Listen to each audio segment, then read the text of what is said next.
Viagens de Gulliver, Jonathan Swift. Terceira parte. Viagem a Lapúcia, aos Banibarbus, a Lugneck, a Glubdubrak e ao Japão. Capítulo 1. Havia pouco mais de 2 anos que permanecia em minha casa, quando o capitão Gil Robinson, da província de Cornualha, comandante do Boa Esperança, navio de 300 toneladas, veio procurar-me. Fora outrora cirurgião de um navio de que ele era capitão, numa viagem ao Levante, e foi sempre muito bem tratado. O capitão, tendo conhecimento da minha chegada, fez-me uma visita em que patenteou a alegria que sentira ao ver-me de perfeita saúde. Perguntou-me se eu me resolvera a ficar definitivamente em casa e disse-me que projetava fazer uma viagem às Índias Orientais, para onde contava partir dentro de 2 meses. Insinuou-me ao mesmo tempo que sentiria muito prazer em que eu continuasse a ser o médico de bordo, que teria um outro cirurgião e 2 enfermeiros comigo, que receberia soldo dobrado. E depois de provar que o conhecimento que eu tinha do mar era pelo menos igual ao seu, me levaria como se fosse o imediato.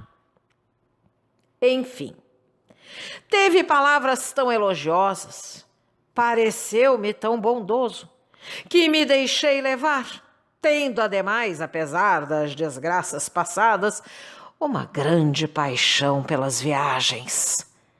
A única dificuldade que previa era obter o consentimento de minha mulher, que, no entanto, mudou de boa vontade, de certo em vista das vantagens que seus filhos podiam auferir daí.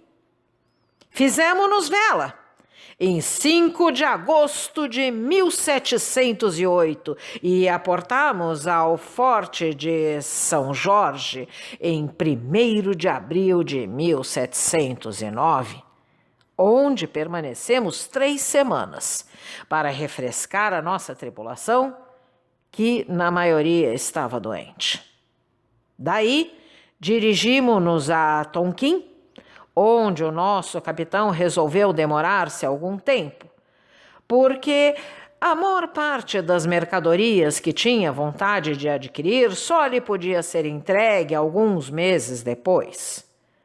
Para se desforrar um pouco das despesas da demora, adquiriu um barco carregado de diferentes espécies de mercadorias, de que os tonquinenses fazem um comércio ordinário com as ilhas próximas, e embarcando aí 40 homens, em que incluíra 3 da região, fez-me seu capitão e deu-me plenos poderes durante 2 meses, enquanto ele negociava em Tonquim.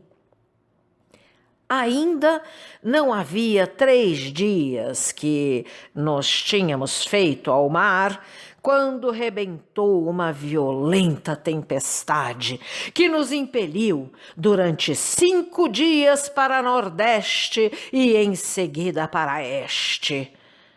O tempo serenou um pouco, mas o vento de oeste continuava a soprar com força.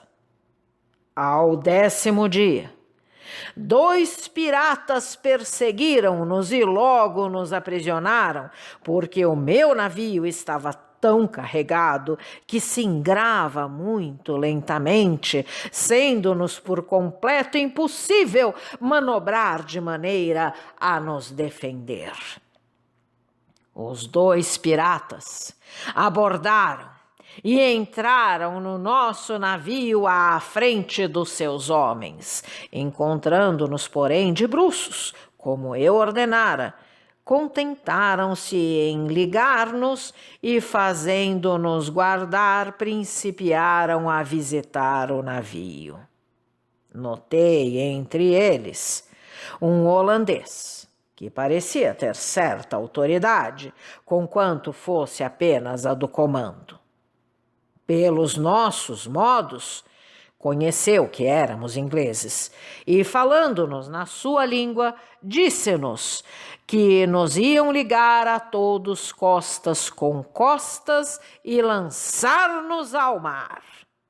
Como eu falasse muito bem holandês, declarei-lhe quem éramos e solicitei-lhe, em consideração do nome comum de cristãos e de cristãos reformados, de vizinhos, de aliados, que intercedesse por nós junto do capitão. As minhas palavras deram apenas como resultado irritá-lo. Redobrou as ameaças e, voltando-se para os companheiros, falou-lhes em língua japonesa, repetindo a miudadas vezes a palavra cristãos.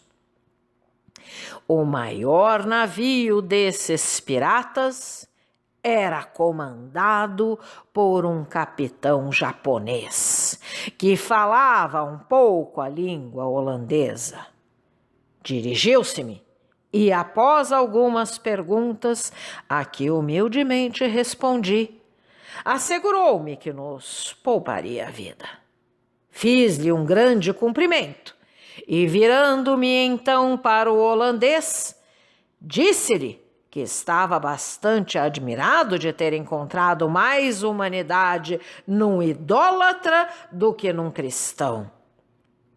Em breve, porém, tive de me arrepender das palavras que proferira, porque esse meu miserável réprobo, tendo tentado em vão persuadir os 2 capitães a que me lançassem ao mar, no que não quiseram consentir por causa da promessa que um deles me havia feito, obteve que fosse ainda mais rigorosamente tratado do que se me matassem.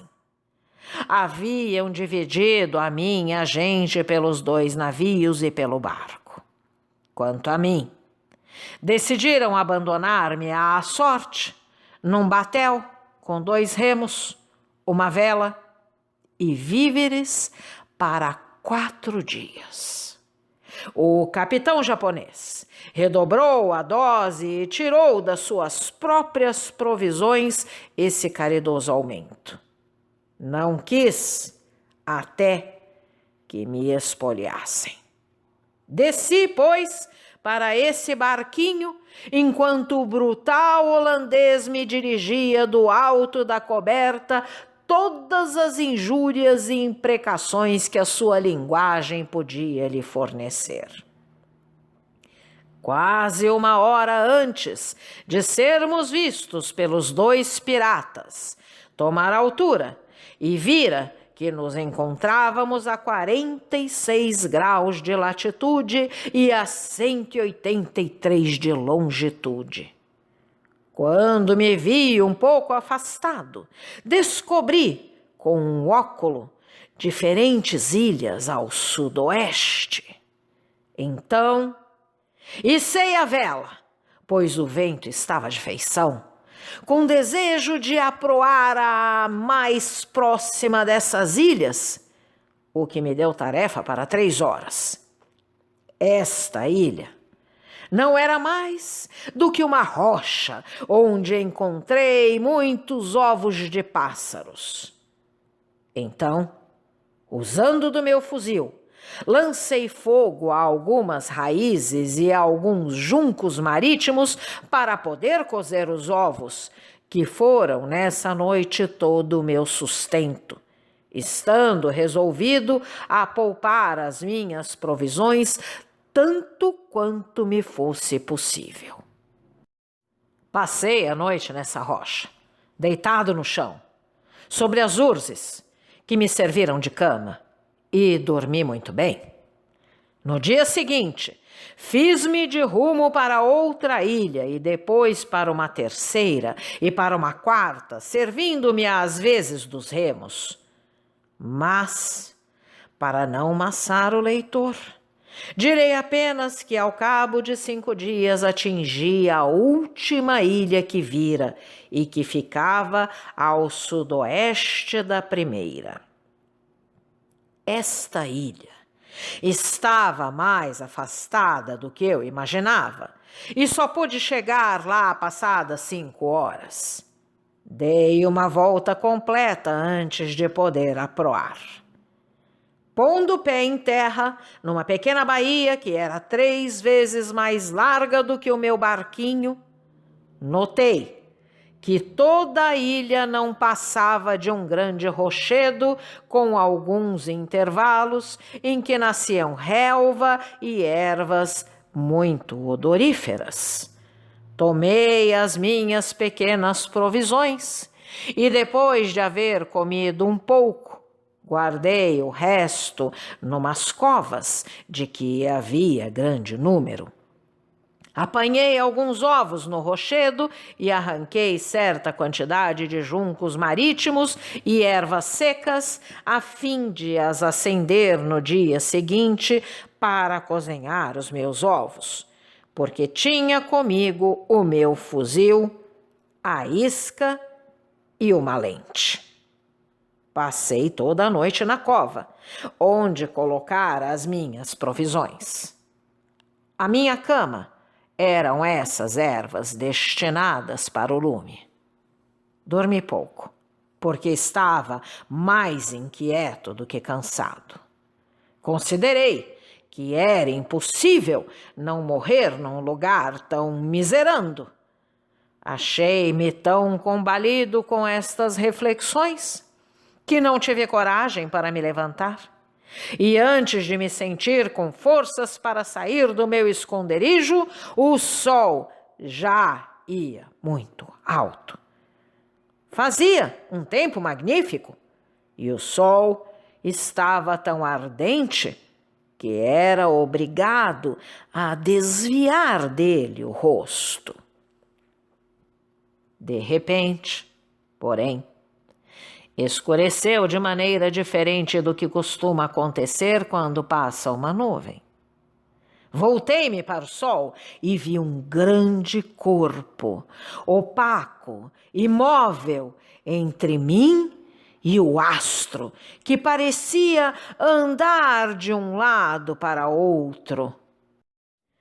Este corpo suspenso, que se me afigurava ficar a 2 milhas de altura, ocultou-me o sol durante 7 minutos. Porém, não pude observar a causa daquela escuridão.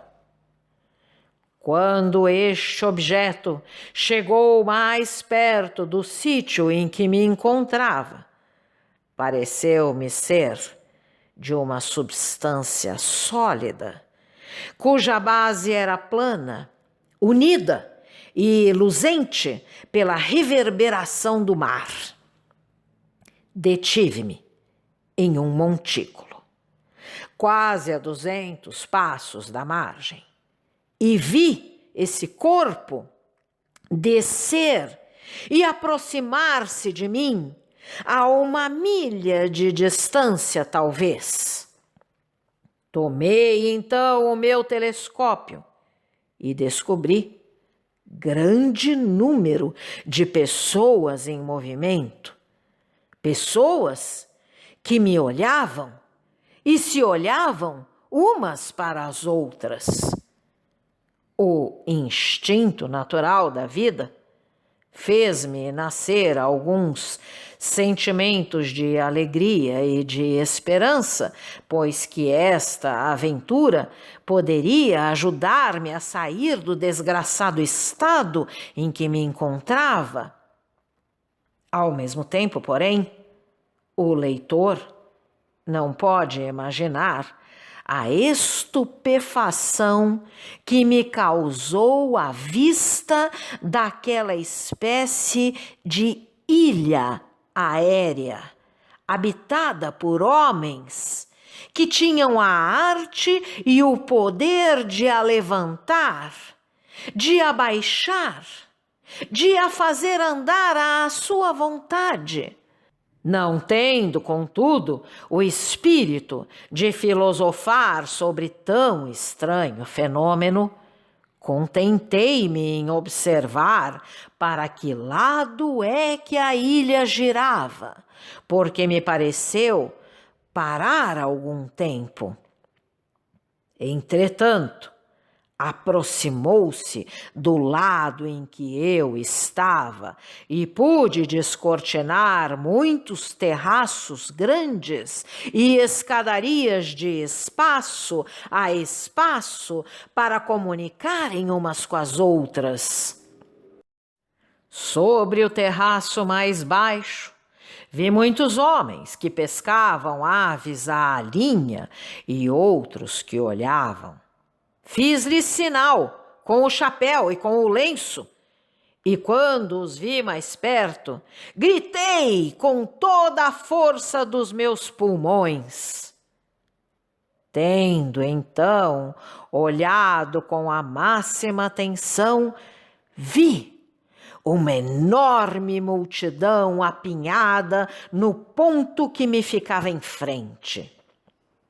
Descobri, pelas suas posições, que me viam, embora me não tivessem respondido.